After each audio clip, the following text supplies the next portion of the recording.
I'm joined by Mel Van Patten, Leanne Cooper, and Jennifer Raby. They're in the North Carolina office, and I'm in Baton Rouge. We're getting ready to get started. Just wanted to make sure that everyone should mute your audio if you are a participant until you're planning on saying something. That way, if there happens to be an unexpected noise in the room, it doesn't affect what other people can hear. I see that there are not very many people joined on the web. I want to reiterate that this webinar would work best if you can join via the web. And we are going to record it, so if for some reason you're not able to join via the web, you can watch it later. And we're getting ready to start. We're getting ready to start recording now. Mel, will you start recording? Yep, we are started. Okay. So I want to welcome everyone to the April LCT webinar. We're really excited. Everyone made it through the window unscathed, and we have some really wonderful statistics to share with you. And I'm going to let Mel take over now, and she's going to present our final report for the window close. Hey, thanks, Caroline, and welcome, everybody. Thanks for joining us today. Just to let you know, E-Rate Central put together the compilation of all of the great work that we accomplished this year, that you accomplished this year, filing for federal E-Rate funding, and as a benefit to the Texas State Library so that they can continue to promote the Libraries Connecting Texas program to the legislators to potentially continue the funding for the program. We gave this essentially a handout for them to hand to their legislators as they lobby. So we wanted to give you a peek at it, and we'll definitely send everybody a copy of this after the call. We'll make sure you've got a copy of it because there's some neat facts in here. So the first page just is a very short blip explaining what the E-Rate program is and what the Texas State Library's Libraries Connecting Texas program is. And again, it's just for the legislators to have some sort of understanding of the programs. So some of the big numbers that jump out here, 144 libraries. 144 of you participated in this year's filing for E-Rate funding, which is huge. The 1,053% increase in bandwidth is for the libraries who actually did increase this year. So it doesn't include those who increased your bandwidth last year, which is the bulk of the Group 1 libraries, I'd say. So we had some Group 2 libraries and the majority of the, some Group 1 libraries and the majority of the Group 2 libraries who increased their bandwidth, but that's just a staggering stat right there. Altogether, we're requesting $1.2 million of E-Rate funding. That's not the pre-discounted amount. That's the amount of federal funding, if everything is funded as requested, that the libraries will bring into the state of Texas. Of the 144 libraries currently participating, 116 of you are at the FCC's targeted bandwidth for a library your size. So that's very commendable, but there is still room to grow for those of you who are not quite at that 100 megabits per second or the 1 gigabit per second, depending on the size of the area that you serve. We also included a couple pages of success stories.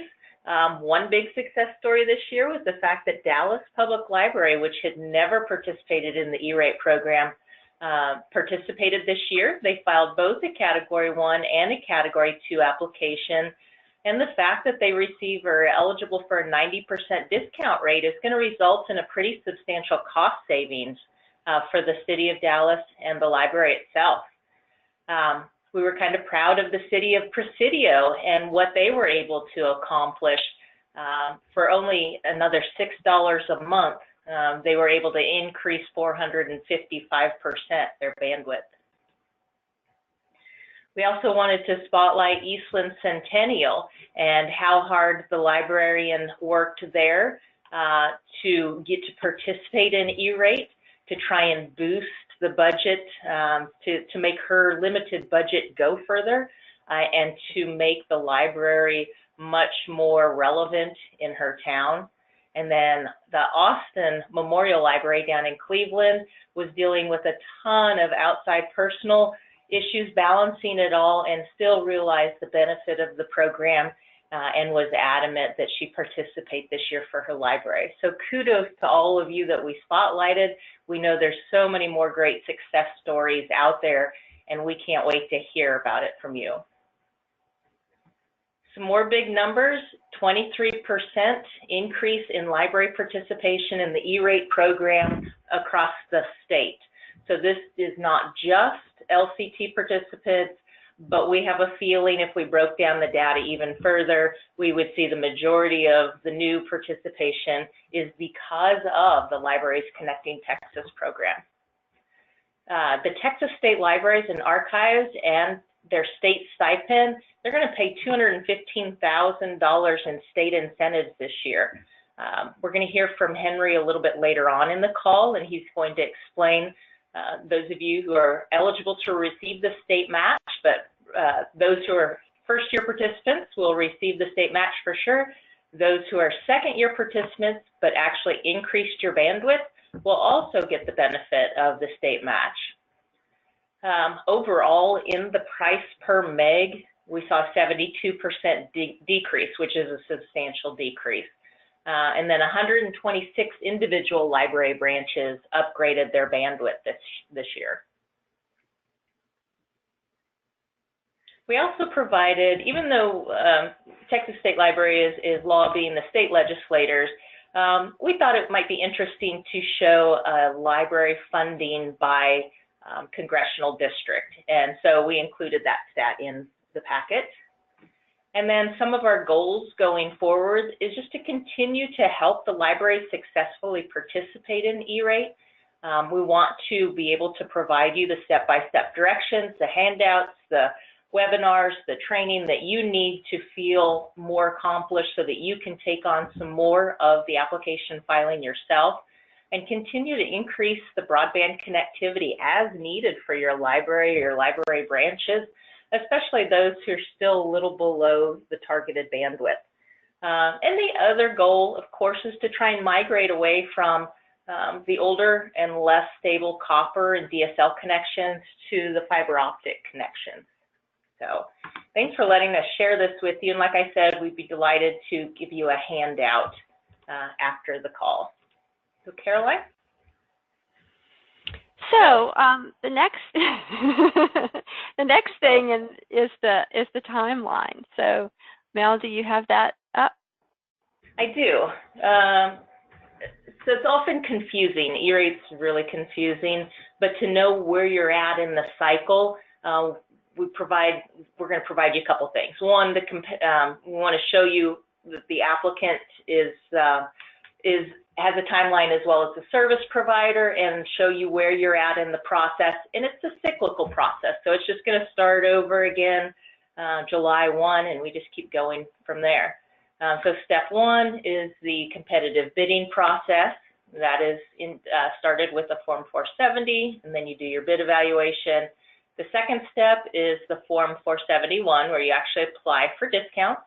And we know that happens each year during the set 471 filing window. The filing window generally opens in January and closes sometime in March. At least it has historically, so we can expect the same type of timeline. Let me back up just a little bit to the competitive bidding. So anytime after July 1st, you can start your competitive bidding for the upcoming funding year. So for those of you who like to be proactive and get that piece done early, anytime July, August, September is a great time to do the competitive bidding piece. So the application we know happens right after the first of the year, and then getting ready to start your services, that happens July 1 at the start of the funding year. And then after services have started, it's then time to talk about the invoicing mode, how you're going to receive your E-rate discounts. I know Jennifer and Leanne both have been doing a lot of outreach to the libraries for the current 2018-19 year who still don't have an invoice mode set, or we haven't seen any E-rate disbursements happening. So invoicing happens if you're doing the SPI invoicing where you receive discounted bills each month. You should see that start to happen shortly after the start of the funding year. And if you're doing the BEAR process where you pay your monthly bills in full and file for reimbursement, that can be done as soon as you receive your last bill of the year. So June and July is a good time to do the invoicing. So for a takeaway, we did prepare a handout for you that summarizes this and tells you when things happen. So I know, Caroline, you sent this out this week, but maybe right after the call, we will send again, so people will be looking for it to have the E-rate timeline and when they can expect to do things. Yes, and we'll also be sending you a short survey that you can use to tell some really good success stories, or if you have any feedback about the program, we'd love to hear your feedback. We want to improve it if we get to keep moving on with this. Of course, this is the last year of our contract, and we're not sure what's going to happen in the future, but we really would like to know what your successes are from this program, and what we've done well and what we can improve on. So please do provide us some good feedback. So the next item on the agenda is the BEAR form. So Mel, would you make me the presenter? I'm sending it over.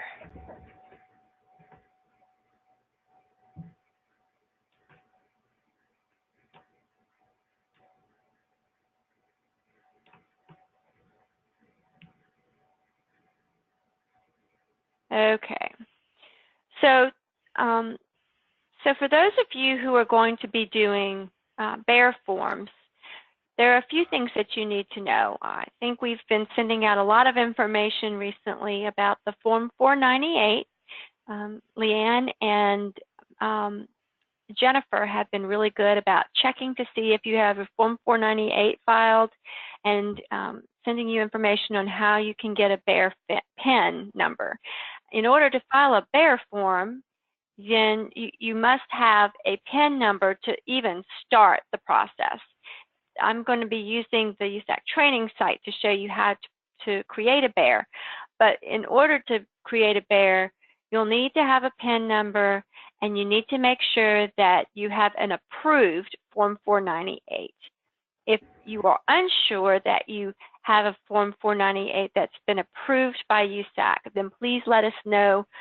Contact us and we can look it up. We have all of that information downloaded. We've been sending out the information regularly to those of you who have said that you want to file BEARs to get your discounts. For those of you who are filing, who are going to be using the SPI or service provider invoice method, that would be those that should be expecting discounts on your bill. There are a couple of things that you should be looking for in the next few weeks. When we start seeing the first wave for 2019, if you're planning on using the SPI method, you'll probably be getting an email from your service provider asking you to fill out a form about your discounts. We can help you with that, but you do need to fill that out for some of the service providers. Some of the smaller service providers don't send out an email like that, and you'll need to contact them directly to make sure that they start applying your bills to your discounts. Your discounts to your bills as soon as your funding commitment decision letter is issued. Typically, if you're using the SPI process, invoices are not going to reflect your discounts until you do receive that funding commitment. But what the service provider usually does in those cases is you'll be paying in full for the first few months until you can get your funding commitment decision letter. And then once you get that funding commitment decision letter, the service provider typically invoices USAC for the discounts you've already received, and then they'll apply the credits to your bill.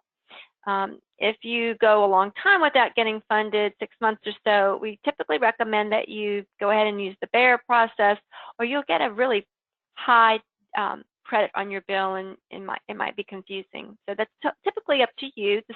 The applicant can decide which invoice method they want, whether it's a BEAR or a SPI. So to prepare for the BEAR form, what we've done is we've sent you a workbook that you can use to determine how much you've spent on your monthly services, so that you can keep a record. We typically suggest that you put your entity name and your billed entity number, the Form 471, the funding request number, and the service provider, and the SPIN. All of these things except for the billing account number. These bottom three things are typically automatically, well, the billing account number isn't, but the discount and the funding commitment amount are usually they're automatically populated on your BEAR form. But these things, the BIN number, the 471, the funding request number, service provider identification number, that's the SPIN, are fields that you're going to need to fill out the BEAR form. So if you put them in the worksheet, it makes it easier when you go to do the BEAR. It'll be all at your fingertips. So typically, internet access bills that include only internet access are pretty easy to identify what the charges are. You may need some assistance the first time in looking at your bill. If you can't figure out from your bill what is internet, and say you have internet and telephone on your bill, please do contact us. We can help you with that. But what we want you to do is enter your current charges, the amounts, in the fields where it says total current charges under each month that you received service. And if you have a bill that has voice-related charges on it, you'd want to remove those voice charges. You don't have to do this if you're just going to enter the amount on the bill that is attributed to internet access, but you want to separate out any ineligibles from eligibles. That's really what the object of this is, so that you can get your total eligible charges. Once you have that total, and it'll automatically compute the total here, once you've entered that information, then you can put the total eligible expenses. Say for instance, you had a $250 a month internet access bill. I'm going to go ahead and fill this out.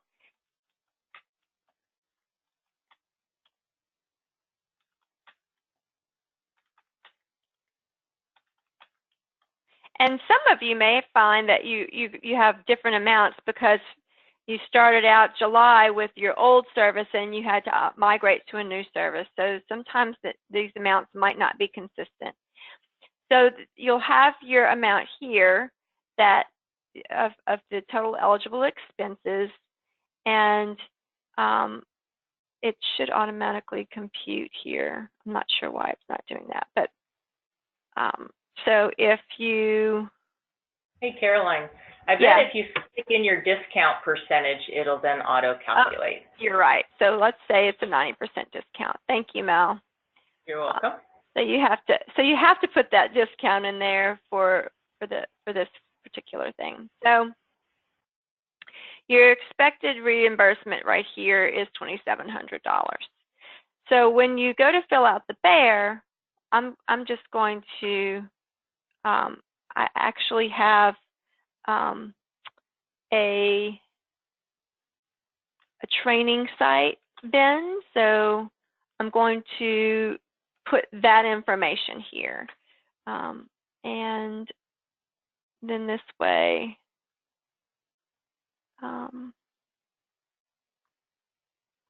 it'll be easier. So the spin for this one is 143,666,666.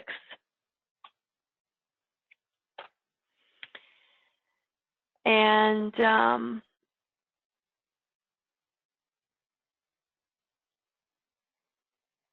for some reason, it's suggesting that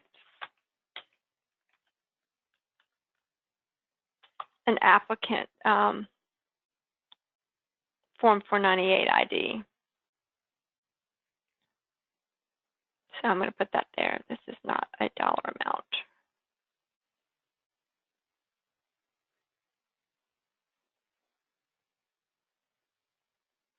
Okay. Anyway, so we have our tabulations here. So just to open up the Bear login, you would put in your entity number, and you'll have your PIN that you received from USAC.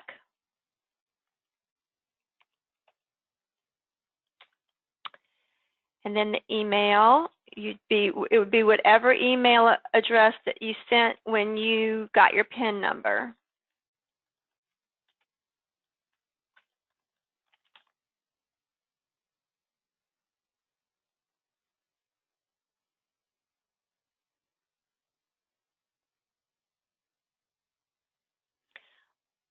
So this is the way it looks when you first log in. You can look at old forms by clicking on track form if you know that you have already filed Bears before. But if you wanted to just create a new Bear form, then you click on add new Bear form. Just another little thing to add here. If you are planning on doing quarterly Bears, that means, say you're not planning on doing the whole year at one time, and you want to do, say you want to file just for 6 months in December, you would only put the amounts in your Bear for the amounts that you have already spent on your bills and paid. So if you didn't pay the exact amount of what your current charges are for some reason, you're only eligible for what what you paid. So be aware of that. And so in this particular situation, this library has $1,500 of expenses for July through December. And so that's what you would put on your Bear if you're doing a 6-month Bear. You're only eligible to put what you have actually spent. So I'm going to put a form identifier in here. You can really use whatever you like. Sometimes I put the funding request number as the form identifier or some other way to identify it. And then you'd put the service provider identification number. In this case, I've been given it by USAC.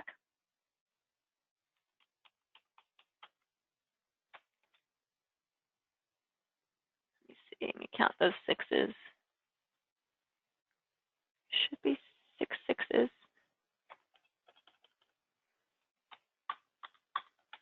There. And the applicant Form 498 ID usually populates automatically. You usually only have one Form 498 ID. And so you'll put your contact name, your contact telephone number, fax, and your email address. This automatically populated because this is the training site. So in this case, this applicant spent $1,500, so we'll have to remember that, and they had a 90% discount. So you'll need to put the Form 471 number,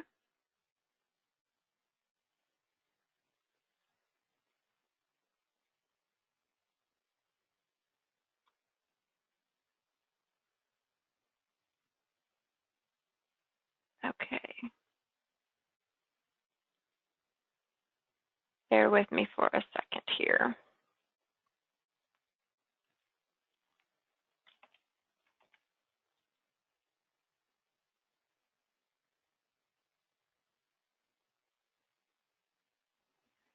Yes, right now is a good time to ask questions. Does anybody have any questions or anything that they typically want to see us do a demonstration about with this? Because this is this is kind of a new thing for a lot of people.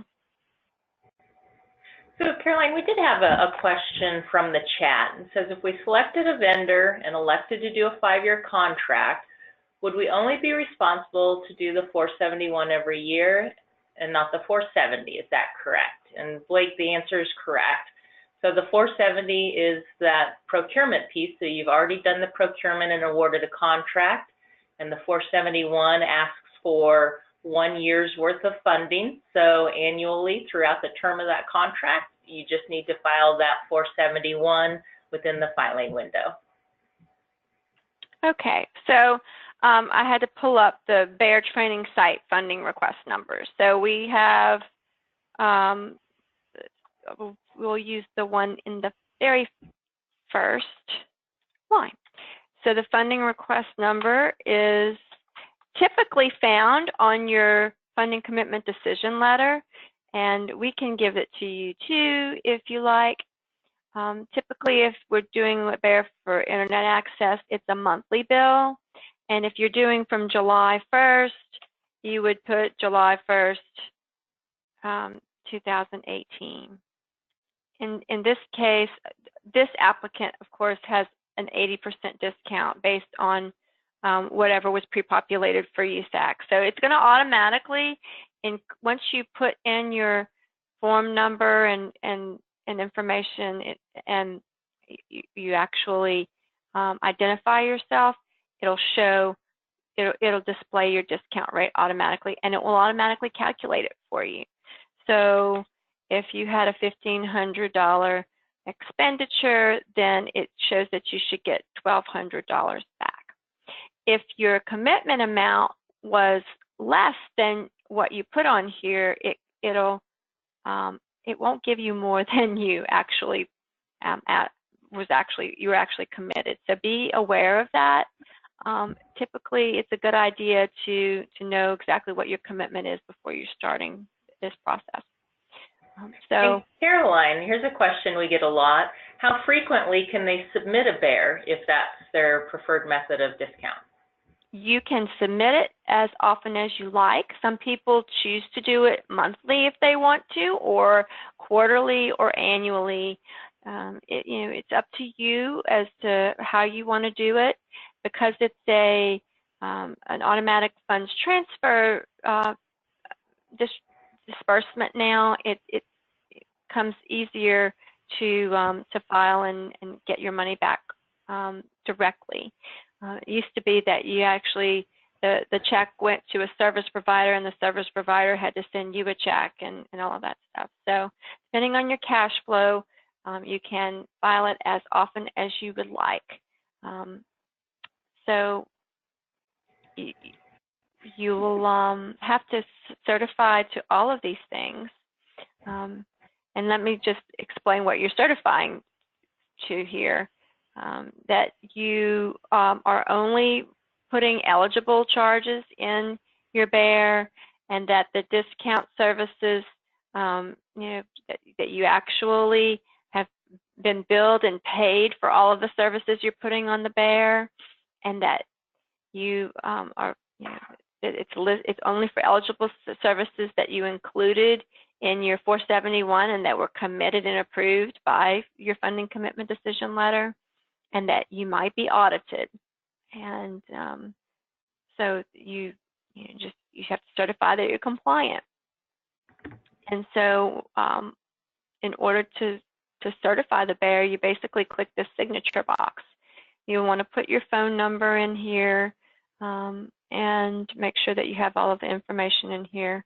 If you want to save it and let us look at it, you can do that. You can save it and print it out, and we can and send it to us, and we can help you by, you can print it out on print to PDF and email it to us, and we can look at it and see. We won't be able to log into your Bear because we don't have a PIN number for your account. So the best way, if you want us to review it, is to go ahead and print it to PDF. It looks like USAC gave us some applications and funding requests that don't have 486 assigned to them. So it's not letting me save. Let's see. Then if you want to save it and go back later, that's fine. It wouldn't let me save this one. But if you want to track a bear from a previous year, you can do that by just putting a date range.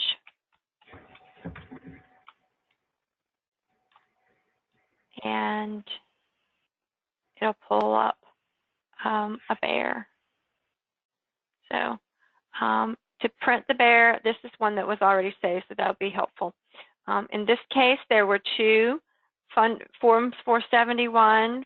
Now, if you want to do more than, if you have a service provider that provided more than one eligible service to you, you can actually put multiple lines in the bear, but you can only use the funding requests that are associated with one service provider's SPIN number. So if you have more than one application or more than one service provider, each service provider will need its own bear. So just keep that in mind as well.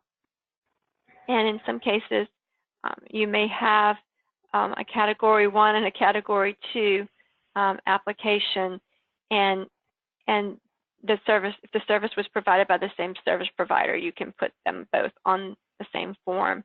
In this case, it looks like that's what this represented. It was an 85% discount and an 80% discount.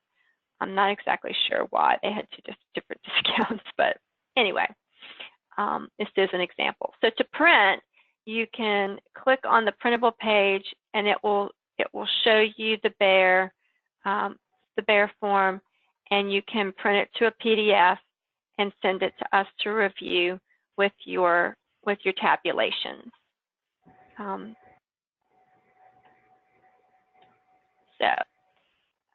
Do we have any other questions about the bear?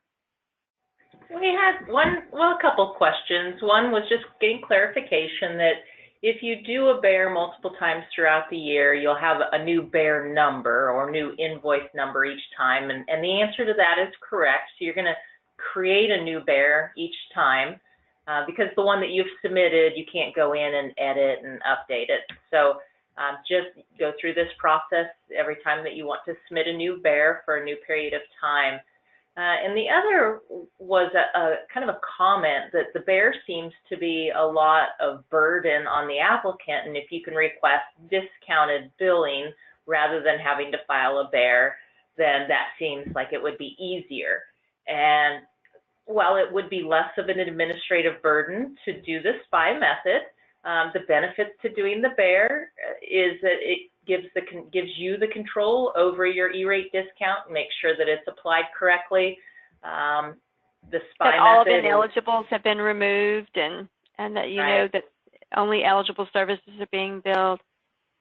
We do recommend that if you are using the SPY method, that you double check them. Double check and make sure that the amounts that are being invoiced to USAC are correct, and that that you are receiving the services that you're being billed. I've seen some service providers that just go and invoice, and sometimes they're actually invoicing for voice services when they should be only invoicing for internet access or something like that. So just be careful. If you are doing service provider invoices, check them. And as far as the invoice number, when you save the bear, it will generate an invoice number, and that's correct that you'll have a different invoice number for every bear that you file. Sometimes USAC will do a review of your bear and send you an email asking you to send bills and your worksheet. That's another reason why we recommend that you do a worksheet, because they're going to ask you for one if they do a review. And then you would need to send them your worksheet and your bills.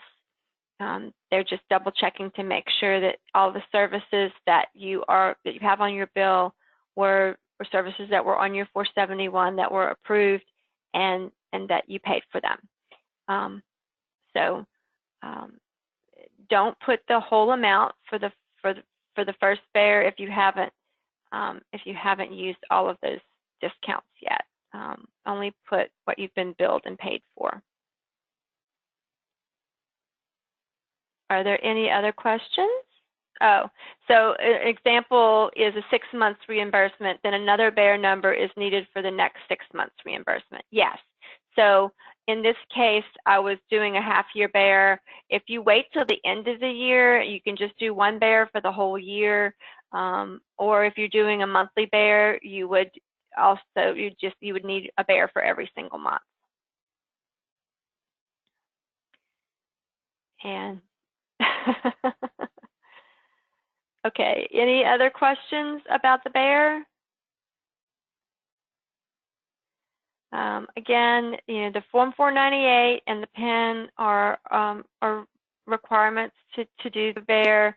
You can't do one without those things. So if you are a Group 2 library or a library that has not didn't file in 2018, then we recommend, if you know you're doing a bear process, that you get ahead of the game and start being proactive about getting your PIN number and your Form 498. There's also an annual certification form that service providers are supposed to submit to USAC. It's called the Service Provider Annual Certification, and it's otherwise known as a SPAC. If the service provider hasn't filed a SPAC for the funding year that you're submitting a bear for, then USAC is not going to distribute your discounts. For 2018, I believe we have covered all of the SPACs. All of the service providers that didn't have SPACs have filed them, and I think we're really in good shape as far as service provider annual certifications for 2018. We are going to start, once the funding waves start for 2019, we're going to be looking at the SPACs to see what service providers still need to file one for 2019, and we'll be notifying you if your service provider did not file their 2019 annual certification, so that you can start pushing them to do that. Then that way, once you're funded, then you can start receiving discounts right away. And we believe that most of you are going to be in that first funding wave, because over 77% of the applications that were filed are in wave ready status. So we're really excited about that.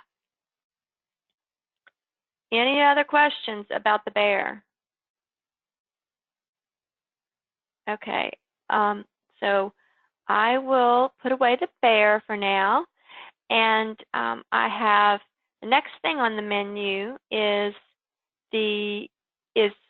Henry's presentation about the subsidies. I am going to be sending you a handout with an FAQ showing what you'll need to do to get your subsidies. And also, in this presentation, we are going to be playing a video from Henry. Let's see. I'm just going to open up the FAQ. Libraries who are eligible are the new participants in year one, and those year one participants who upgraded connectivity are going to be getting subsidies. And the subsidy covers the entire non-discounted portion of the projected whole year cost. So they're going to deposit in your account the entire amount of your non-discounted portion. Library is going to receive the full subsidy amount via direct deposit after your funding commitment decision letter is issued and you fill out an MOU that Henry will be sending you. And then you need to include certain information: the project representative, the fiscal contact, the governing authority. That means if you are not independent, if you answer to the city, Then it would be whatever your city authority is. And then if you are a city established library or a county, those are just examples. And the signature of the governing authority is required on the memorandum of understanding, so please be aware of that. And then the monthly bills and proofs of payment you need to upload quarterly during the 2019 funding year. So they're going to provide you a link, and you'll be able to upload that information via the grant management system.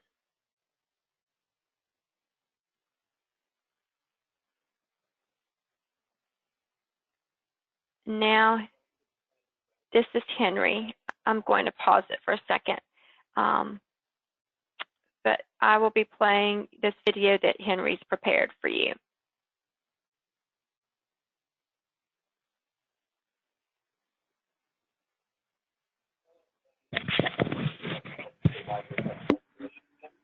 And I'm going to be talking today about how to submit your reports for the Library Connect Texas subsidy. These reports are all of the invoices and proof of payment for the Internet Service Discovery Subsidy for the funding year 2018 from July 2018. Sorry, y'all.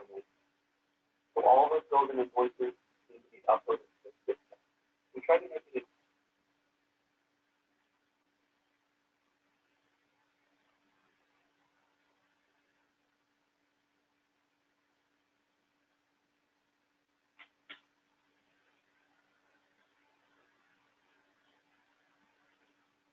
I'm turning it up a little bit.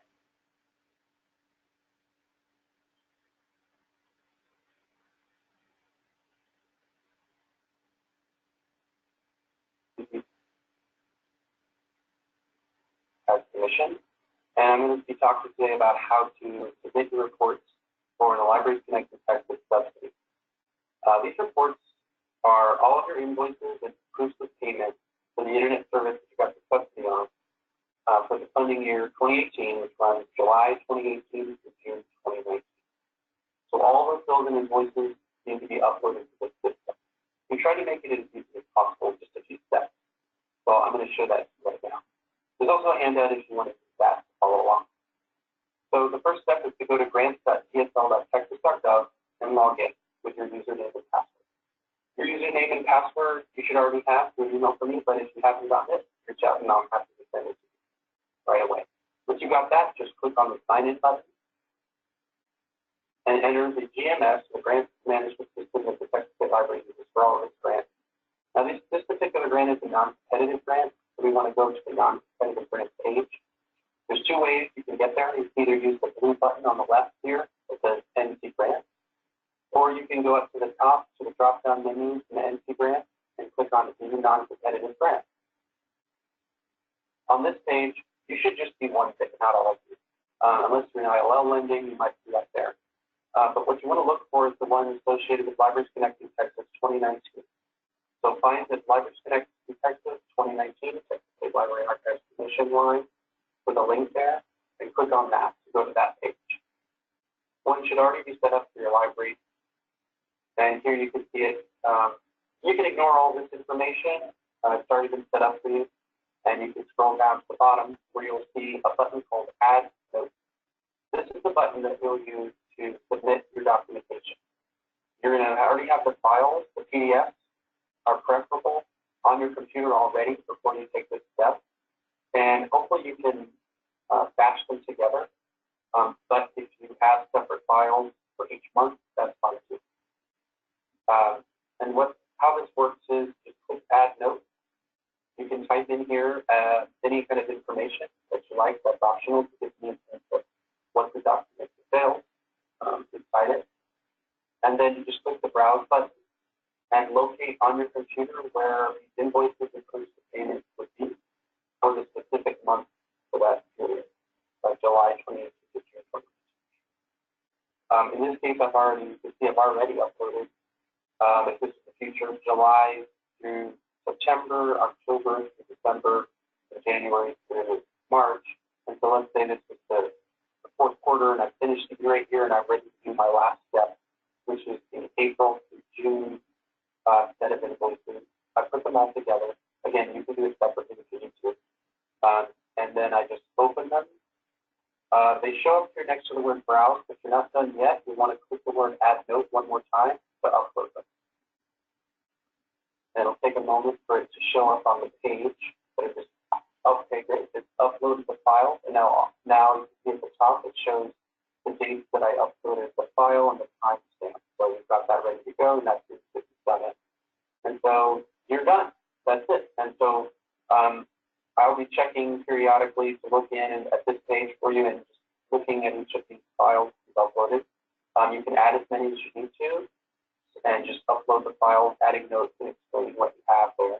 And then I'll be able to check and ensure that indeed you've been spending the funds towards the internet service that you got from UA. And if there's any difference by the end of the year, then I can determine that and let you know if you first library for that difference. But we'll come to that once the E-rate year is over after June 2019. So for the time being, go ahead and if you have any invoices or bills for this time period, just start uploading them. You can do it monthly, you can do it quarterly. If you don't have your internet service set up yet, you can wait until you do. If you don't have the E-rate discounts quite worked out yet, you can wait if you need to. If credits haven't been set up or look like they're going to be wonky, that's fine too. Again, just upload what you have with notes, and I'll take a look at everything. And hopefully by the end of the E-rate year, everything will kind of work itself out so we can kind of see, that indeed, yes, this amount was what was paid, and this is the non-discounted part, and the subsidy amount that's provided is either more or less than that. So that's I'll be doing this calculation for you. So you just have to upload the PDF. That's it. And you're done. So you can quit, log out, and then next time if you have more documentation to upload, just navigate the page and click add notes. Thanks, that's all.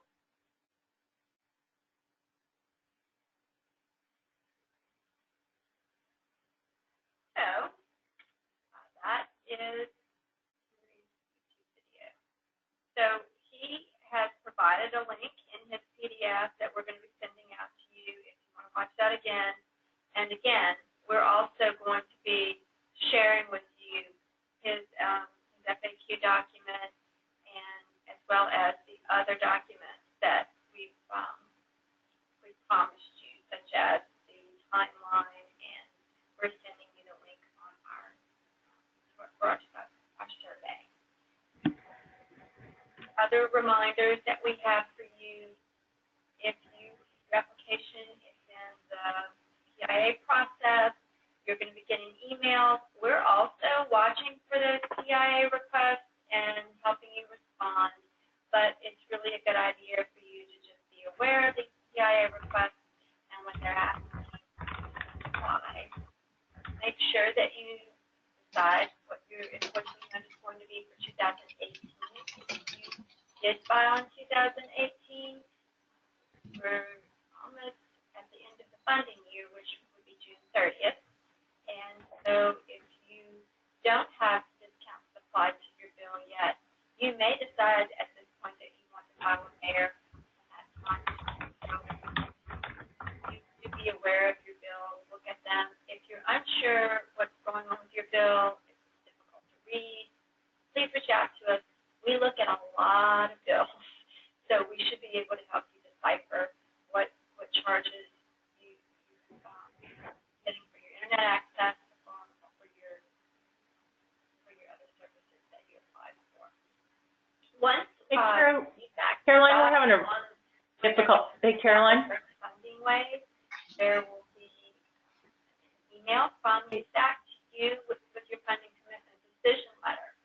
We'll also be sending you an email just saying that we know that you got your funding commitment decision letter and sending you instructions for filing the Form 486, which is going to be the next form once your funding commitment decision letter is issued. And that's something that you'll need to do.